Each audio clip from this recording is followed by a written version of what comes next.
కాలుష్య కాసారంగా మారిపోయిన మూసీ నది పునరుజ్జీవం కోసం తెలంగాణ ప్రభుత్వం చేపట్టిన project Musi river development project. ఇందులో భాగంగా గాంధీ సరోవర్ ప్రాజెక్ట్ని తీసుకుంది తెలంగాణ ప్రభుత్వం.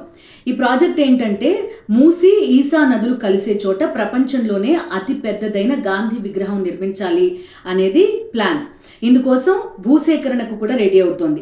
మూసీ బఫర్ జోన్లో ఉన్న 50 మీటర్ల పరిధిలో ఉన్న భూమిని సేకరించాలి అని భావిస్తోంది. ఈ భూమిని కనుక ప్రభుత్వం సేకరిస్తే వందలాది కుటుంబాలు నిరాశ్రయులవుతారు.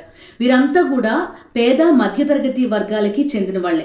చాలా మంది అయితే లైఫ్ టైం ఇన్వెస్ట్మెంట్ తోటి అక్కడ ఫ్లాట్లు నిర్మించుకుని జీవిస్తున్న వాళ్ళంతా కూడా ఉన్నారు. వీళ్ళ ఆవేదనంతా ప్రస్తుతం వీడియోల రూపంలో సోషల్ మీడియాలో కూడా వైరల్ అవుతోంది. దీనికి తోడు గాంధీ మునిమనవడు తుషార్ గాంధీ కూడా ఈ అంశం పైన రెస్పాండ్ అయ్యారు. ఇంతమందిని నిరాశ్రయులవుతున్న ఈ ప్రాజెక్టు గాంధీ ఆశయాలకి విరుద్ధం అని కామెంట్ చేయడం కూడా ప్రస్తుతం మనం చూస్తున్నాం. మరోవైపు జిహెచ్ఎంసీ ఎలక్షన్స్ వస్తున్నాయి. ఇప్పటికే హైడ్రా హిల్ట్ పాలసీ తీసుకుంది. దీనికి సంబంధించిన వివాదాలు నడుస్తూనే ఉన్నాయి. దానికి తోడు ఇప్పుడు గాంధీ సరోవర్ ప్రాజెక్ట్ అని తెలంగాణ సర్కార్ అంటోంది.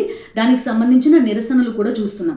సో తెలంగాణ ప్రభుత్వం ఏం చేయబోతుంది? ముందుకు వెళ్తుందా లేదంటే ఈ నిరసనల్ని పరిగణలోకి తీసుకుంటుందా చూడాలి. మూసీ ప్రక్షాళన అనే ఆశయం చాలా మంచిగా కనిపిస్తుంది, కానీ ఇంతమంది నిరాశ్రయులు అవుతున్న ఈ ప్రాజెక్ట్ ఎంతవరకు కరెక్ట్ అనే ప్రశ్నలు కూడా వినిపిస్తున్నాయి.